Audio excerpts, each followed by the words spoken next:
Hello and welcome. My name is Mathias Vercauteren and I'm the Principal Data Governance Consultant at SBI Consulting. We'd like to thank you for joining our fourth webinar. Today I will focus on the people in your data governance initiative. A crucial part in this is defining, of course, the roles and responsibilities. But first, just a couple of points to get us started. So the webinar will last 30 minutes, followed by a Q&A. Due to the large number of people that will attend, you will be muted, of course, during the webinar, and the cameras will be turned off.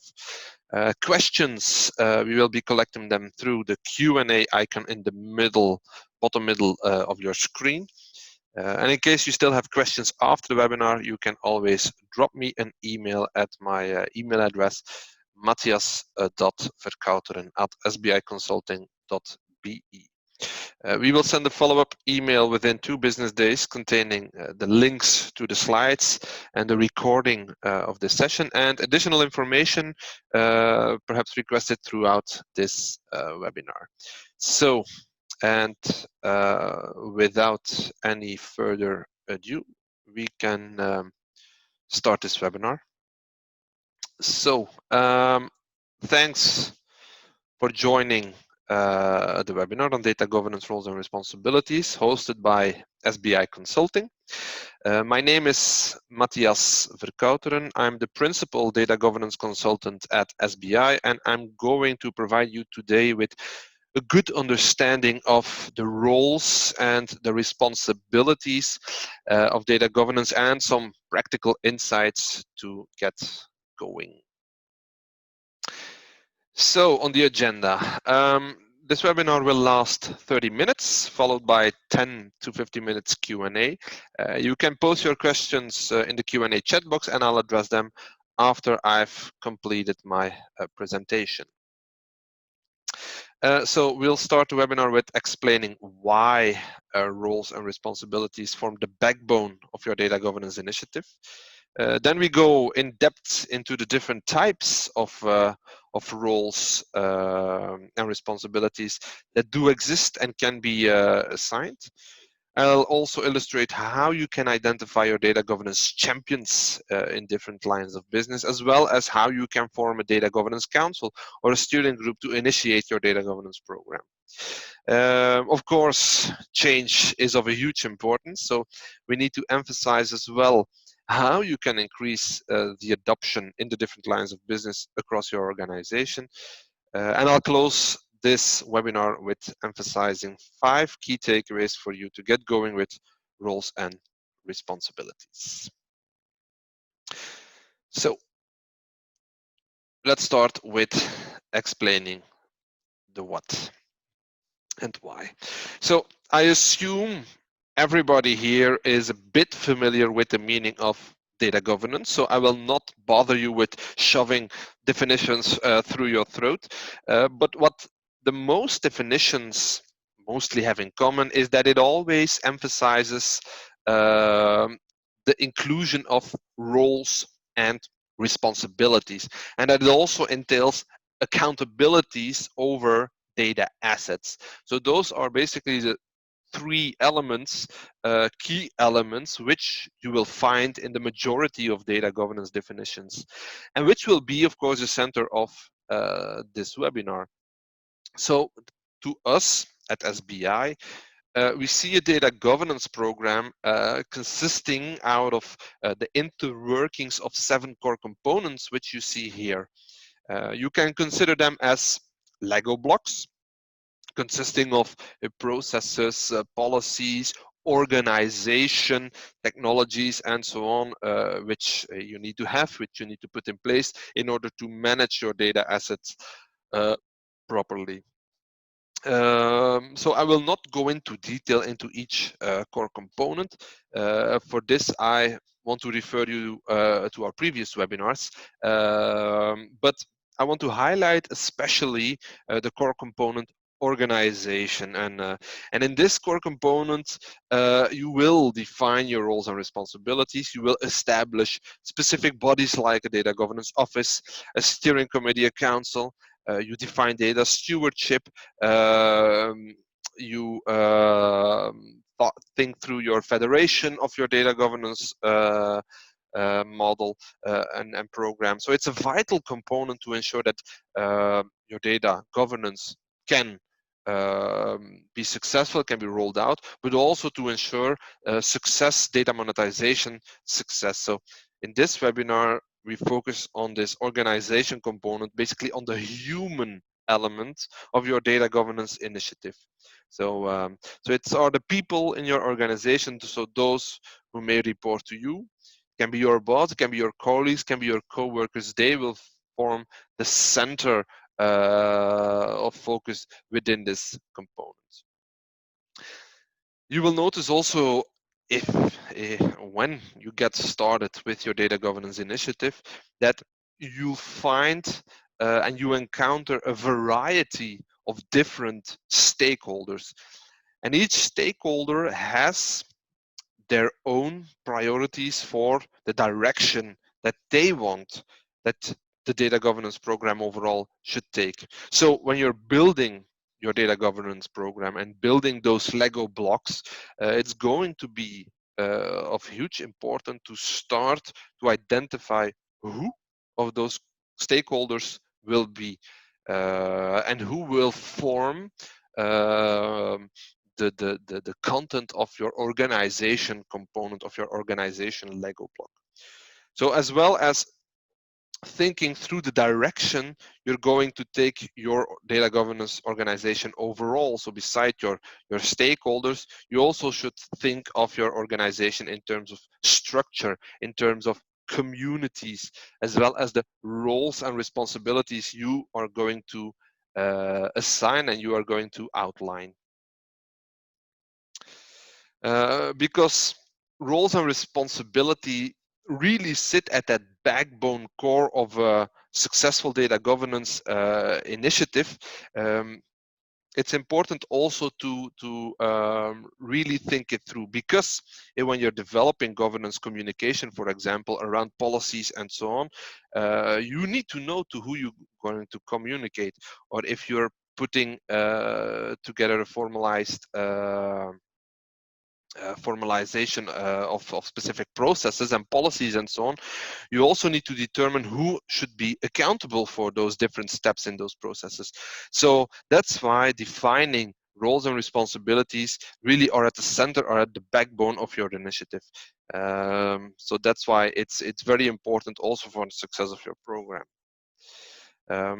And there are basically also two key factors you need to consider when starting to develop roles and responsibilities and starting to develop that Lego block of organization. So it's basically the distinguishment between accountability and responsibility.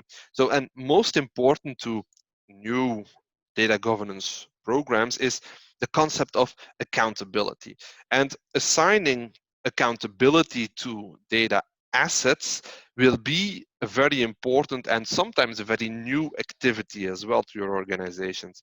And the persons who are assigned accountability are often of a managerial or an executive level.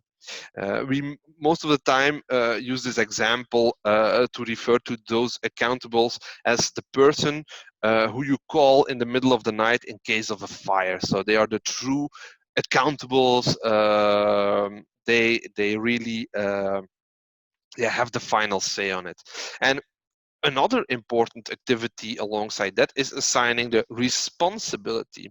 So in many organizations, the responsible parties often have a formal role assigned. They're often designated as a steward or a custodian. And we often aid to also take the example of the fire. So we also refer to the responsibles as when you're in front of this burning building, then basically those guys who are responsible are the experts in putting out the fire. So they are the firemen or firewoman who know the ins and outs of firefighting. So they really sit at that first frontline defense. So that's a bit the difference. So the accountable you call in the middle of the night saying, hey, there's a fire, you're accountable, go put it out. And then the responsibles are basically those experts who know everything about putting out the fire. So, and it's very important to think through both concepts when defining or designing specific roles.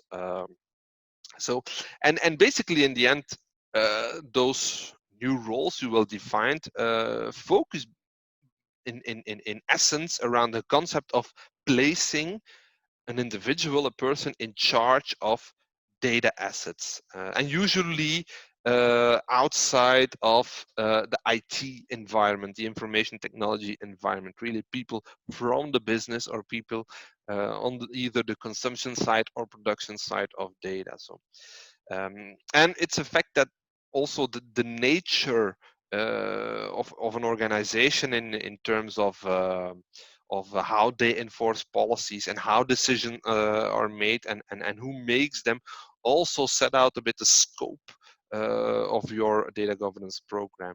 And so take for example an organization that really has a culture of accountability, then your scope can be broadly stated. But if your organization has operated more on a gut feeling without blatant accountability for data assets, then of course your scope should be very specifically, because accountability will then enter the organization as something new concept. So there's a bit more change management. So also depending how accountability is embedded in the organization, you can either broaden or narrow your scope. So determining the necessary steps and defining the scope will really help build that foundation component of organization within your data governance program. So and part of this foundation is of this component organization is setting out the roles, setting out the responsibility, the accountability, but also the different structures that you're going to want your map, your data governance organization to. So main question in this webinar is now, how can we start determining roles and responsibilities? And well, actually, it's very simple. You should start like any other design you make, and that is what is required. And this comes basically, or where you need to start answering this question is, you need to look to your data governance capabilities you want to implement in your data governance program, in your organization, and out of those capabilities, identify the processes you will need to put in place to satisfy those capabilities. So this is, for example, it's not an exhaustive list, but it almost is about data governance capabilities. And well, it's a bit similar like human resource management, for example, for people assets, or supply chain management for product assets. Governance has its specific and essential capabilities which are related to managing data assets. And it's basically an answer to what is required to deliver the vision and the mission of my data governance program, and what needs to be done in order to manage data. And then basically you have those capabilities that are required to do that, and to basically make a successful implementation of a sustainable data governance within the various lines of business. And these capabilities can also be directly linked to concrete actions, to concrete outcomes, and should be developed and implemented through specific processes. And this should be, of course, an answer to the question, what is required? You can say, okay, these capabilities are required. If, for example, literacy, a business glossary, metadata management, I need stewardship, I need training, I need lineage, and so on. I need standards, I need the charter, and so on. And within those capabilities, or these capabilities are linked to processes. And then basically, when you focus on those processes and where data governance will touch your business in the form of an individual being accountable for success of data governance, you will start looking for, okay, who's responsible, who's accountable. So coming back to those two concepts on top. So and basically, you apply a reasoned process to show to your organization the most desirable framework to ensure data governance. For low profile efforts, for example, really smaller project, you focus on, okay, these are my immediate capabilities and related processes I want to put in place. You have a functional model of your data governance, and you have already some identification of, okay, those are the responsibles, those are the accountables. And usually what we see is that those sponsors of those projects are the gatekeeper of the accountability, and then you have like one or two or three individuals who take up the responsibility. But for larger projects and larger efforts, we recommend to develop a RACI matrix, or a RACI matrix in Dutch. So, and this means that you um, basically scrutinize all your activities needed for your data governance, and basically put in place, okay, who's responsible, who's accountable, who should be consulted, who should be informed. And a RACI matrix really helps also to think through all through those concepts and to really identify the true responsibles, the true accountables, and designate those persons to specific roles. So an important basically preliminary step a bit in determining the roles and responsibilities is also designing your data governance operating framework. So how will we operate? How will we, which structure should be in place in order to ensure a proper rollout of our data governance program? So, and this activity really refines also a bit what you previously did in answering the question, okay, what's required, okay, those capabilities, those processes, and basically from there you start also mapping the operational layers required to do governance. And doing so, those responsibilities and accountabilities will also map to this operating framework. Right, may require a bit of adjustments along the way, but that's basically what you do. Also linked to this is setting up the federation of your data governance. Will it be centralized governance, or will it be decentralized within the different lines of business, or are we going for a hybrid approach? So also the concept of federation, and I can spend another webinar on going in depth on federation, but basically that also determines how your operating framework looks like. And it's also not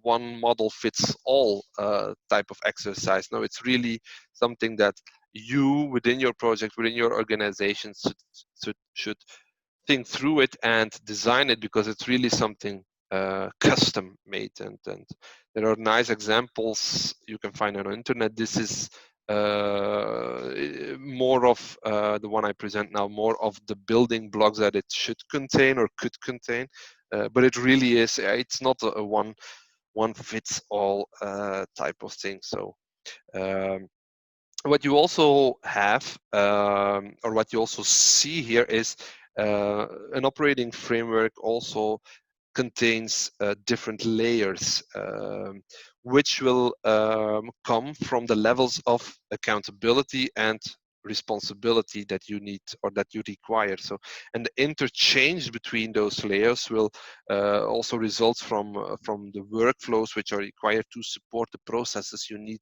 to establish your capability. So. A large data governance effort, for example, may require all kinds of processes to really establish those capabilities of data governance. But what you see in different layers is that the accountable role often appears at the leadership layers in the operating model, the strategic executive, and then the more responsible appear more in a bit the managerial and more in the in more at the bottom, and really the execution is in the operational layer. And also here there is never a standard number of layers, so it's all depends on how large your governance program is, how it will be federated, and so, but in designing this, the results of your RACI exercise really helps also to identify a bit how you should set it up. So, but let's take a closer look at some of the roles and bodies you will need to define. So let's start with the Data Governance Council.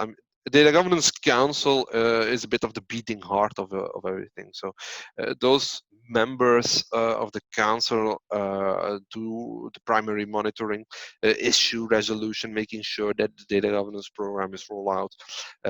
So those individuals in those councils should also not be shy to make decisions and really fulfill also an advisory role.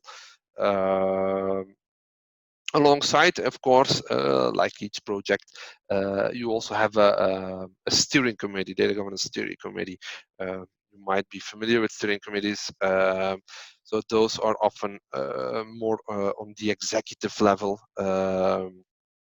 People who really have a decision-making role, but also when assigning people to a steering committee, also check if those people understand data governance. If not, then really you should work on the data literacy a bit and do a bit of change management to really make them understand what data governance means, because there's nothing so blocking as a steerco member who does not know what governance means, and he or she needs to make decisions about it. So that's important.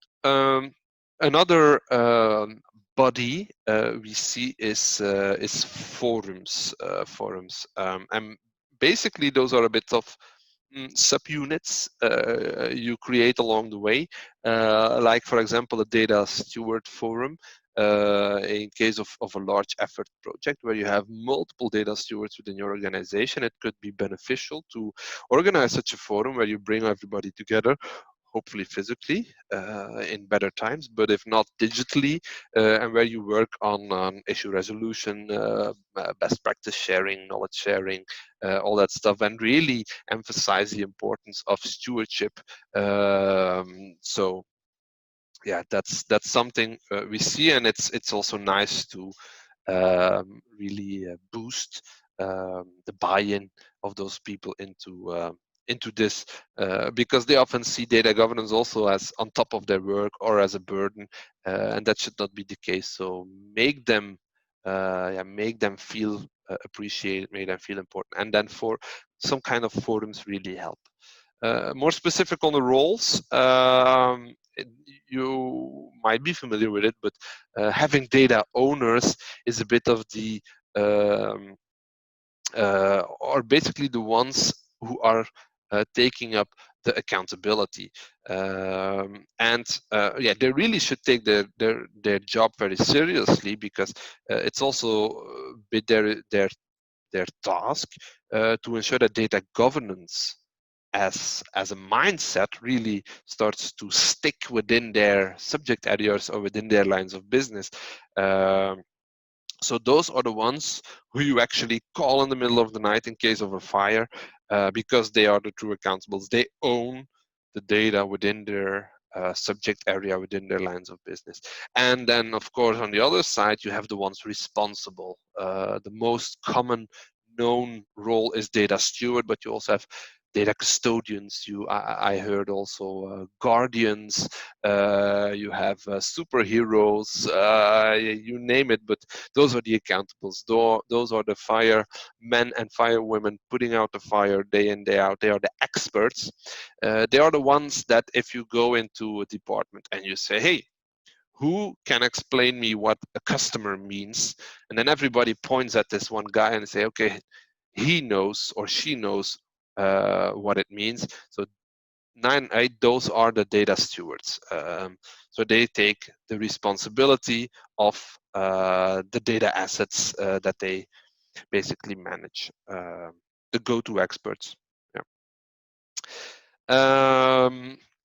Okay, so going back with regards of establishing those bodies, as I said, it's important to have a well-rounded group of users on your steering committee, both from the consumption side as on the production sides of data. So both from a business point of view as well as an IT point of view. So having this overarching group really is essential of having a good steering committee that really has buy-in and really can make the right decision. And you should start, of course, to identify and also have conversations with the different executive sponsors to also see, okay, do they understand what governance means? And as I said, then of course it's also up to you to make sure that they do as well. Okay, so you have the steering committee, you have your data council that really drives governance. You have the forums, but of course it's important to assign the role of a data owner or the role of a data steward or a data guardian or whatever you would like to call it to a specific person. And then the main question is, okay, who should I choose or who should I take? But often it's quite obvious. So in your search for the ones who are responsible or are accountable, you need to consider, or you start with any knowledge worker within your organization, either on the consumption side of the data or on the production side. And so it can be it can be data analysts or data scientists who touch and manipulate and create reports, or it could be somebody from the regulatory department, for example, who does checks and balances, or somebody from the HR departments who is responsible for the employee records and the HR data. So it is everybody or anyone that actually touches data and manipulates data and builds reports and knows the ins and outs. It are often the spreadsheet guys and girls, the true knowledge workers that you should start your search with. Okay. So, and at some point, of course, you should put names alongside the level of responsibility and accountability and the processes linked to that. And of course, for the accountables, that's most of the time quite obvious. It or most of the persons from a managerial level. But for the stewards, that can be a bit harder, and part of that process, as it says here, is really identify those champions, those data champions in your different lines of business. So people who are the experts within the subject data area, and who are going really to help you get buy-in into your data governance program and really increase also the adoption across the different lines of business within the enterprise. And so for low effort or low profile projects, you often choose a permanent participant in data governance to this role, a stewardship role or a custodian. But for the larger ones, you often encounter more of a political issue or a political struggle to really find the right person. So yeah, there will be a point that you need to answer the question, okay, who are the stewards? It are the champions. But of course, you should also, at the back of your mind, need to consider that, of course, stewardship is also something multidimensional. So what we often see, a common error is that you declare somebody as a steward for a specific subject or content area. Is, for example, saying that, okay, Sarah from marketing is now the steward for the customer data, but most of the time it's a formalization of what that person is already been doing for weeks or months or even years. So we see those champions that you need to identify. So those potential data stewards are actually subject matter experts within their data area. And it's often not assigning them a new role. No, it's basically a formalization of their already existing role. You just name it or coin it differently as being a data steward as of then. So,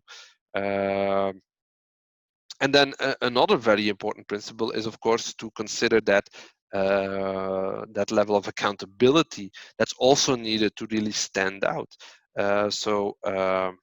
Stewardship basically can be considered as a formalization of a function or a function, but that means that basically everyone who uses or touches data can be viewed as a steward, but that's also not entirely true. So it misses also a bit of an accountability kind of a twist, because you really empower a data steward. Um, um, because they are the subject matter experts. They know how it works, the ins and outs. There is this kind of an accountability twist, without the fact that you call them in the middle of the night. Um, and those basically, to summarize, those are a bit the type of things you need to do to really build that component, that Lego block of organization. So establishing your steering committee, finding executive sponsorship, finding your true champions to identify as a steward, to really think through, okay, who's accountable, who's responsible, and that's then again linked to the results of your RACI matrix, which tries to answer the question, okay, what's required, and then we're back at the capabilities. And so it's a bit the summary of what needs to be done for that component. Of course, there are some pitfalls and mistakes I should warn you about. First of all is please don't try to make the mistake of viewing your data governance team as a programmer graveyard. We often see that they put IT people as one of the first members of data governance team. But as I said also in my very first webinar about data governance is really actually something that should be driven out of the business and not out of IT. So please don't make it into a programmer graveyard. A second common mistake is that you tend to blend data management processes with data governance processes. And this is also because the initial staffing of data governance is drawn from IT areas. And because then they say, okay, try to fit it in a bit, and then for becomes a challenge for those people to really maintain that separation of duties between managing data and governing data.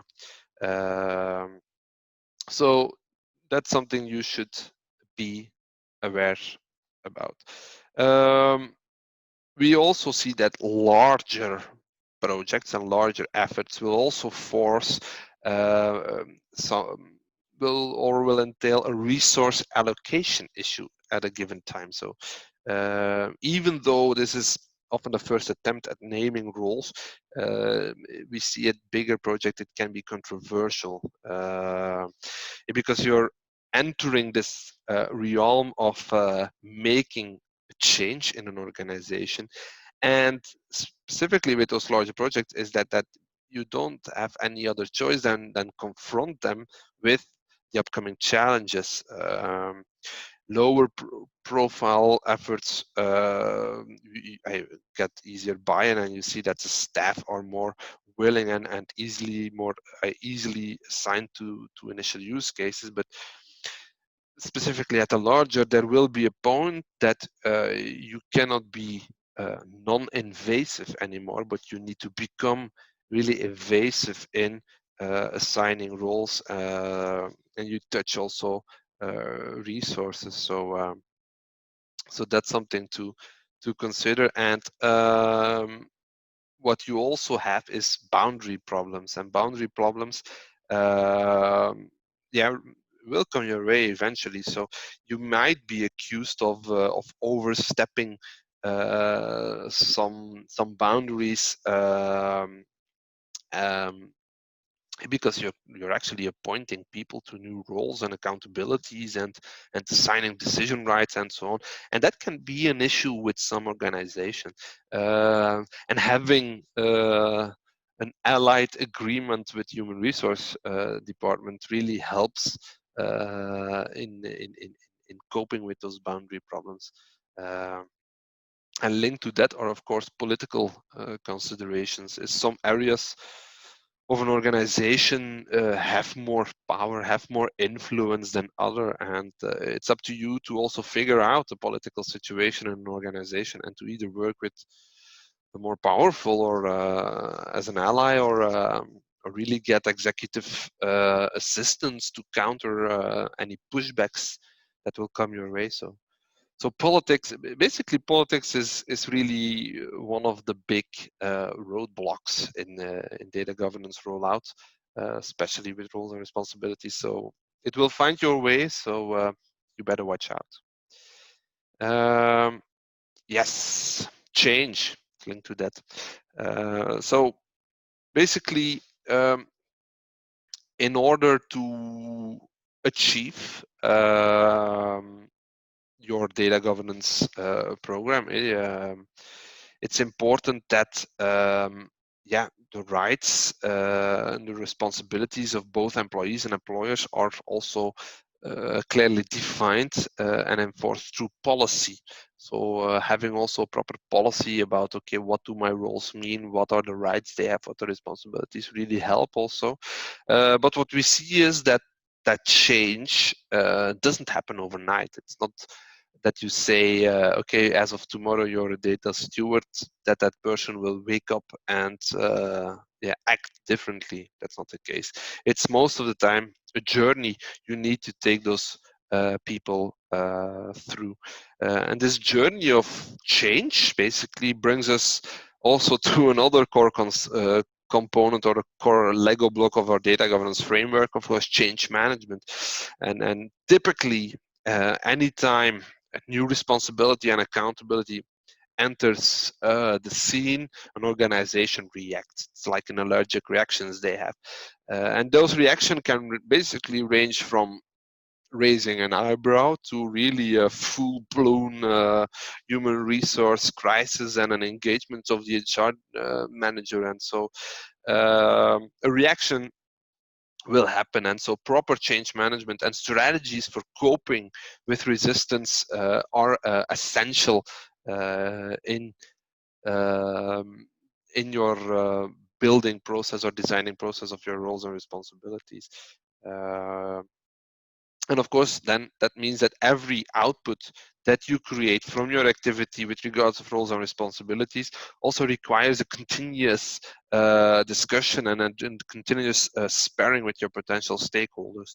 And every step you take really requires to be aware of that sensitivity to the culture and to the politics that happen within that organization or within your organization. Uh, but of course, that also doesn't mean that you need to dumb down on what you try to accomplish with your data governance program. So it means that you need to be resolute, but it also means that you need to navigate to that first set of barriers that will come your way. And what we often see, uh, what helps, it's not always possible, but it helps, is that having corporate incentives really help to move your organization forward towards a better data governance. And the HR department can help you have them approved, but also yeah, make it happen, and can really help you provide some kind of a stimulus to data governance acceptance within the organization. So yeah, change is of a huge importance. So, and that brings us to the end of this webinar.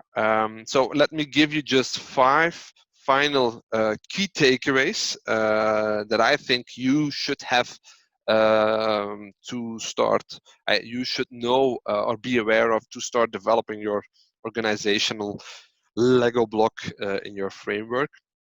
So first of all, keep in mind that the human element of data governance, and especially then the determination of roles and responsibilities, really sit at that backbone core of a successful data governance initiative. And second takeaway is to consider that you should start from your data governance capability. So what's required, take a look at the capabilities you want to roll out, and then what processes are linked to that. And that serves as the starting point to design your data governance operating model, which you then also map your responsibilities and accountabilities on. Thirdly, you can use a RACI matrix to help determine the proper ownership and accountability, responsibility and accountability, and the RACI matrix will also help with highlighting the different layers your operating framework should have, or that you wish should be represented. The fourth takeaway is, of course, consider all your knowledge workers and identify the true champions within the different lines of business. So who can be the data owner, who can be a data steward, who can be a custodian, who can be the guardian, who can be the super data superhero. So those are basically putting names on the roles. But then, of course, be aware, the final takeaway, that you take people on a journey of change. You take also the organization on a journey of change. So be resolute, but navigate also through that first set of real barriers like culture, like politics. And you can do that with proper change management, with open communication, with strategies for coping with resistance. Consider also your HR department as a necessary ally to support. Check out if incentives are possible for managers and so, or the owners or the stewards. But remember also, and it basically is a 6 key takeaway, that it's often not having this new job title and relocate people. No, it's often a formalization of what's already existing, of existing roles like subject matter experts. So it's often branding the formalization than it's a new role. So that's it for now. I want to thank you all for attending this 4th webinar of SBI Consulting about data governance rules and responsibilities. So if you envision your company to be a data-driven company, or you have activities around data governance, then don't hesitate to contact SBI. So SBI wants to support you in defining and implementing also your enterprise-wide data governance framework, and really gain business value out of that. So I will check now if there are any questions. In case there are none, or you come up with questions later, then please reach out, and we will make sure that we will provide an answer. But I see there are no questions at the moment, so then I'll close the webinar, and I want to thank you again for attending. And as I said in the beginning, I will share the recording and the slides within 2 business days. Thanks a lot.